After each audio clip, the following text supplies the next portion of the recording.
نحمده ونصلي ونسلم على رسوله الكريم اما بعد فاعوذ بالله من الشيطان الرجيم بسم الله الرحمن الرحيم عن زيد بن ارقم رضي الله تعالى عنه قال اصحاب رسول الله صلى الله عليه وسلم ما هذه الازاهي قال ابيكم ابراهيم عليه السلام قالوا فما لنا فيها يا رسول الله قال بكل شعرة حسنة قالوا فالصوف یا رسول اللہ قال بكل شعرة من الصوف حسنہ۔ حضرات محترم، ذی الحجہ کے ایام چل رہے ہیں اور کچھ ہی دنوں بعد عید الاضحیٰ ہوگی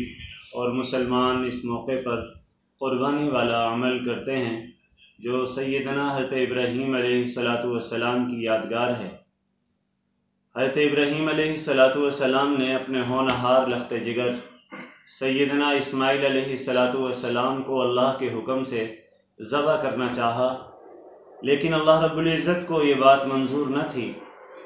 تو اللہ رب العزت نے ان کے فدیے میں جنت سے مینڈا بھیج دیا۔ اسی طرح حضرت عبد المطلب جو حضور علیہ السلام کے دادا جان تھے، انہوں نے ایک نظر مانی تھی، اس نظر کے سلسلے میں اپنے بیٹے حضرت عبداللہ جو حضور علیہ السلام کے والد گرامی تھے ان کو ذبح کرنا چاہا اور ذبح کرنے کے تمام منصوبے بنا لیے، لیکن فدیہ میں اللہ کو منظور یہی تھا کہ ان کی جگہ 100 اونٹ ذبح کیے جائیں، اس لیے ان کے بدلے میں بھی 100 اونٹ ذبح کیے گئے۔ پھر اس امت کے لیے اعزاز یہ بھی ہے کہ محسن عالم سرکار مدینہ جناب رسول اللہ صلی اللہ علیہ وسلم مدینہ طیبہ میں ہمیشہ قربانی کرتے رہے، اور اپنے محبوب صلی اللہ علیہ وسلم کی یادگار اب تعالیٰ کو اتنی پسند آئی کہ اس کو قیامت تک کے لیے دین محمدی کا حصہ بنا دیا گیا۔ بہرحال امتیوں کے لیے یہ بہت بڑا اعزاز ہے اور یہ قربانی کرنا انسان کی بخشش اور نجات کا سبب بھی ہے۔ چنانچہ آج کی اس مجلس میں قربانی کے فضائل و اہمیت کے حوالے سے کچھ باتیں اور احادیث رسول کریم صلی اللہ علیہ وسلم ذکر کی جا رہی ہیں۔ ایک حدیث حضرت زید بن ارقم رضی اللہ تعالیٰ عنہ کی جو میں نے ابھی تلاوت کی ہے کہ وہ کہتے ہیں کہ رسول کریم صلی اللہ علیہ وسلم کے اصحاب نے حضور علیہ السلام سے پوچھا کہ اللہ کے نبی ان قربانیوں کی حقیقت کیا ہے، کس بنیاد پر ہم یہ قربانیاں کرتے ہیں؟ تو حضور علیہ السلام نے فرمایا سنت ابیکم ابراہیم، یہ تمہارے روحانی باپ حضرت ابراہیم علیہ السلام کی مبارک سنت ہے۔ یعنی سب سے پہلے اللہ تعالیٰ کی طرف سے ان کو حکم دیا گیا تھا اور ان کی یہ سنت ہے۔ تو صحابہ کرام رضوان اللہ علیہ مجمعین نے عرض کیا یا رسول اللہ صلی اللہ علیہ وسلم پھر ہمارے لیے ان قربانیوں میں کیا اجر ہے؟ تو آپ صلی اللہ علیہ وسلم نے اپنا مبارک ارشاد فرمایا کہ قربانی کے جانور کے ہر بال کے بدلے میں ایک ایک نیکی۔ انہوں نے عرض کیا اللہ کے رسول صلی اللہ علیہ وسلم کیا جن جانوروں کے بدن پر اون ہے ان کا حساب بھی یہی ہے؟ ان کی غرض اس سوال سے یہ تھی کہ بھیڑ، دمبا، میڈھا، اونٹ وغیرہ جن جانوروں کے کھال پر بالوں کی بجائے اون ہوتی ہے تو ان کا معاملہ کیا ہے؟ تو حضور علیہ اور یقیناً ایسی صورت میں ایک ایک جانور کے بدن پر لاکھوں نہیں کروڑوں بالوں کے ریشے ہوں گے، اون کے ریشے ہوں گے۔ تو حضور علیہ السلام نے ان کے بارے میں بھی فرمایا ہاں اون والے جانوروں کی قربانی کا اجر بھی اسی حساب سے ہے۔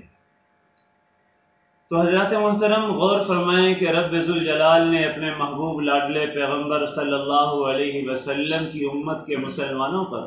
کس قدر انعام اور احسان فرمایا ہے کہ اس سے بڑھ کر ثواب اور ارحم الراحمین کی کرم نوازی اور کیا ہوگی کہ ایک قربانی کرنے سے لاکھوں کروڑوں نیکیاں ملیں۔ اور ظاہر ہے ایک ایک جانور کے بدن کے جو بال ہیں، کھال پر جو بال ہیں وہ بے شمار ہیں۔ صرف دمبے اور بھیڑ جو چھوٹے جانور ہیں ان کے بدن کے بال ہی لاتعداد ہوتے ہیں، اور جو بڑے جانور ہیں اونٹ ہے، گائے ہے، تو ان کے حوالے سے اگر کوئی آدمی صبح سے شام تک یا کئی دن تک بھی، ابھی عید میں وہ 3-4 دن ہیں، اپنے جانور کو پکڑ کے اگر ان کے بال گننا شروع کر دیں تو یقین جانیں قربانی کے دن تو بیت سکتے ہیں، لیکن جانوروں کے بالوں کی تعداد نہیں گنی جا سکتی۔ تو اس لیے اس عمل میں بڑھ چڑھ کر حصہ لینا چاہیے، کیونکہ پھر اگر یہ مبارک دن چلے گئے تو یہ عظیم دولت نصیب نہیں ہو سکتی۔ کیوں؟ اس لیے کہ باقی جتنے نفقات ہیں، انفاق فی سبیل اللہ کے معاملات ہیں، وہ تو باقی دنوں میں بھی حاصل ہو سکتے ہیں، لیکن ان دنوں میں سب سے زیادہ محبوب ترین عمل اللہ رب العزت کے ہاں وہ قربانی کے جانور کا خون بہانا ہے۔ چنانچہ حضرت عائشہ رضی اللہ تعالیٰ عنہ کی روایت جامع ترمذی میں نقل کی گئی ہے، فرمایا کہ قال رسول اللہ صلی اللہ علیہ وسلم ما عمل ابن آدم من عمل یوم النحر احب الی اللہ من احراق الدم، فرمایا ابن آدم کا کوئی عمل بھی یوم نحر کے دن وہ جانور کے خون بہانے سے زیادہ محبوب نہیں ہو سکتا۔ اور یہ جانور قیامت کے دن اپنے سینگوں، اپنے کھروں، اپنی بالوں اور اپنے کھالوں کے ساتھ آئے گا، اور بے شک اس کا خون اللہ کے ہاں وہ قبولیت کے مقام کو حاصل کر لیتا ہے زمین پر گرنے سے پہلے۔ اس لیے حضور علیہ الصلوۃ والسلام نے ارشاد فرمایا فطیبوا بہا نفسا، لوگوں دل کی خوشی کے ساتھ قربانی کرو، خوش دلی کے ساتھ قربانی کرو، اس کو اپنے اوپر بوجھ نہ سمجھو۔ اور اسی طرح حضرت حسین ابن علی رضی اللہ تعالیٰ عنہ کی ایک روایت جو ترغیب و ترہیب میں جلد اول میں ہے، اس میں فرمایا کہ رسول کریم صلی اللہ علیہ وسلم نے ارشاد فرمایا من ضحى طیبۃ نفسہ محتسبا لأضحیتہ کانت لہ حجابا من النار، کہ جس شخص نے دل کی خوشی کے ساتھ اور اللہ رب العزت کی خوشنودی حاصل کرنے کے لیے جانور کی قربانی کی، تو یہ قربانی کا جانور اس کے لیے جہنم سے رکاوٹ بن جائے، یعنی جہنم سے بچاؤ کا سبب بن جائے۔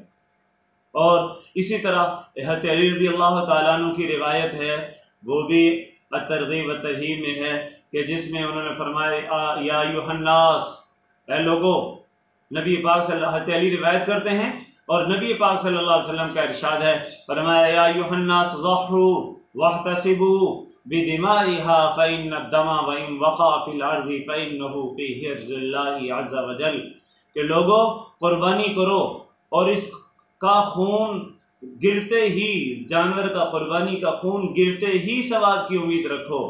اس لیے کہ اس کا خون جب زمین پر گرتا ہے تو بندہ اللہ کی حفاظت میں آ جاتا ہے۔ جانور کا خون جب زمین پر گرتا ہے تو بندہ اللہ رب العزت کی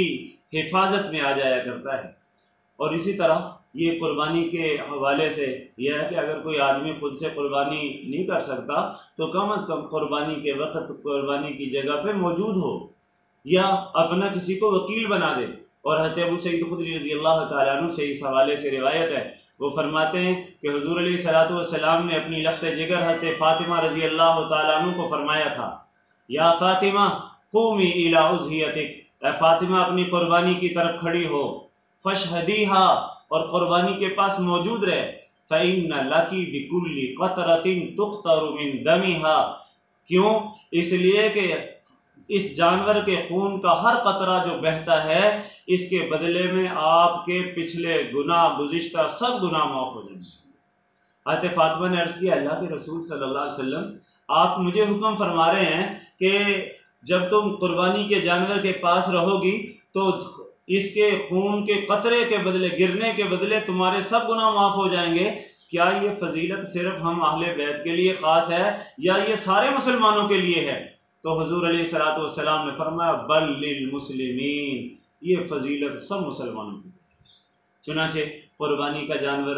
ذبح کرتے وقت بھی وہ